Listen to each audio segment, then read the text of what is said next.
Vitajte. Dnes si v našom výklade rozobereme presnú štruktúru kriminologického výskumu. Ideálna príprava na vašu písomnú univerzitnú skúšku. Tu je naša štruktúra. Prejdeme si definície, pojmy, etapy a kľúčové metódy. Poďme rovno na to. Čo to vlastne je?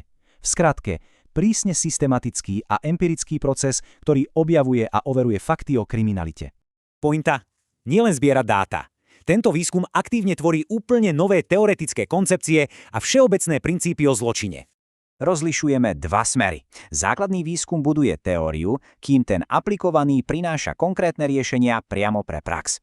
Tu je klasický chyták. Na skúške je absolútne kľúčové nezamieňať si tieto 4 hierarchické pojmy.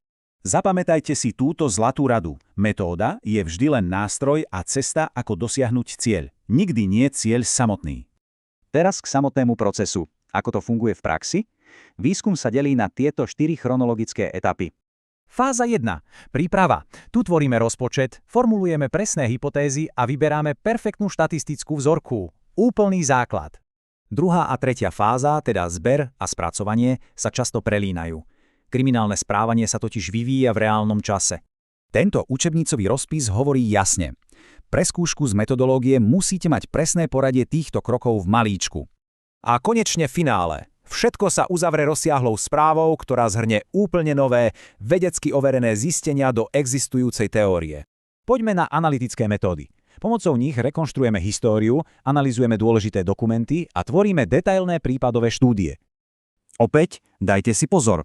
Na papieri treba striktne oddeľovať širšie analytické prístupy od samotných techník zberu dát. Super príkladom je topografická metóda. Vizuálne mapuje špecifické rizikové zóny, ako sú stanice či problémové štvrte na mape. Ak chceme surové dráta, nastupujú zisťovacie techniky. Sem patrí priame pozorovanie, experimenty, dotazníky či hĺbkové rozhovory. Ako vyzerá taký experiment v praxi? Zmeníme premenu, napríklad hranicu škody na 1000 eur a presne sledujeme následky. Pri dotazníkoch voľte takticky.